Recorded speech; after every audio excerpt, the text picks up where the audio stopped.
In the diagram, the length AD is equal to the length DE. So AD is equal to DE. That's why we have these two little lines representing equal length. And BD is equal to DC. So BD is equal to DC. That's why we have these two little lines which represent equal length. Part 1. By finding two congruent triangles, show that AC is equal to BE. So show that AC is equal to BE. So congruent triangles are identical, which means they have three equal angles and three equal sides. So let's consider the triangle ADC. So I'm going to draw it out again down here. So ADC. So let's consider this triangle. And the triangle EDB. So EDB. So what I've done is I've drawn a line from B to E and a line from E to C. So AD is equal to DE. So AD is equal to DE. So that was given to us in the question, and these little lines represent equal length. CD is equal to DB. So CD is equal to DB. So these two little lines represent equal length, and that was also given to us in the question. The angle ADC, so ADC, is equal to the angle BDE. BDE. So this angle is equal to this angle, because vertically opposite angles are equal. So these are opposite each other, so they're equal. So this angle is opposite this angle, so they're equal. And likewise, this angle is opposite this angle, so they are equal, but we don't need them right now. Thus, the triangles are congruent by SAS. So SAS stands for side, angle, side, but it has to be an included angle. So we have an equal side, AD and DE. We have an equal angle, so ADC and BDE. And then we have another equal side, BD and CD. It's really important that if we're using SAS to prove that two triangles are congruent, that the angle we're using is the inside or included angle. So we have a side, an inside angle, and another side. We have a side, an inside angle, and another side. So you can call it an inside angle or an included angle, it's more so called. Hence, AC is equal to BE. So AC is equal to BE. Because these two triangles are congruent, which means the corresponding sides and the corresponding angles are equal.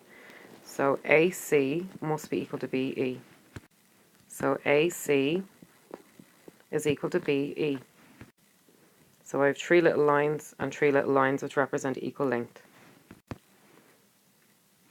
Part 2. Prove that the length of AB plus the length of AC is greater than 2 times the length of AD. So AB is from here to here. So prove that AB plus AC is greater than 2 times the length of AD. So 2 times the length of AD. So consider the triangle ABE. So ABE. It's basically the top left triangle and the bottom left triangle added together. So ABE, consider this triangle. AB plus BE is going to be greater than AE.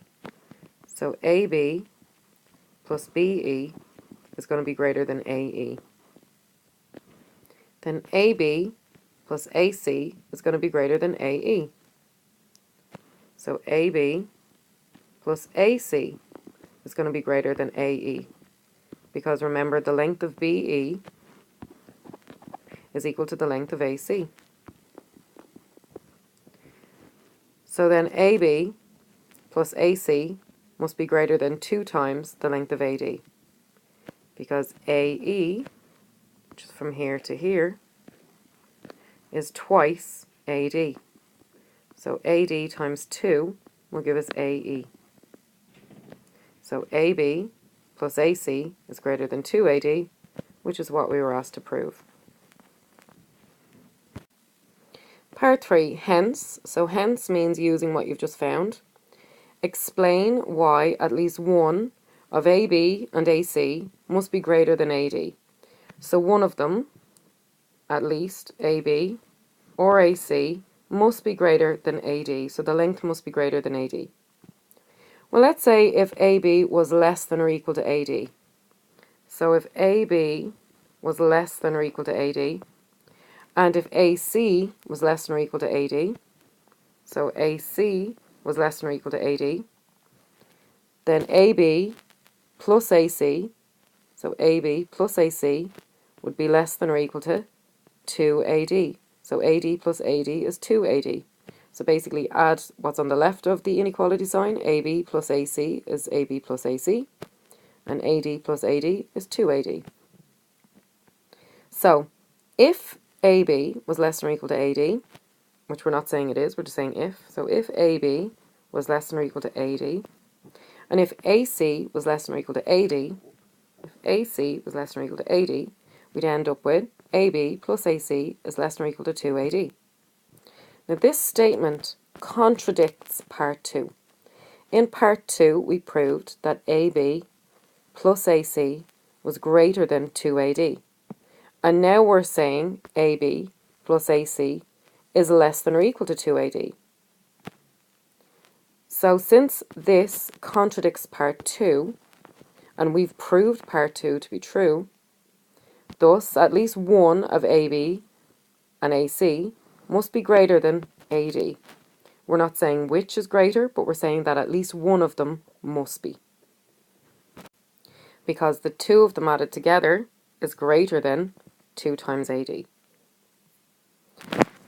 So part 4, prove that the length of AB plus the length of AC is greater than the length of AD plus the length of BD. So we want to prove that AB plus AC is greater than AD plus BD. So we want to prove that from A to B plus A to C, this distance is greater than from A to D plus D to B, greater than this distance. So from part 2, we proved that AB plus AC is greater than 2AD. So we proved that AB plus AC is greater than 2AD. So similarly, AB plus AC is going to be greater than 2BD.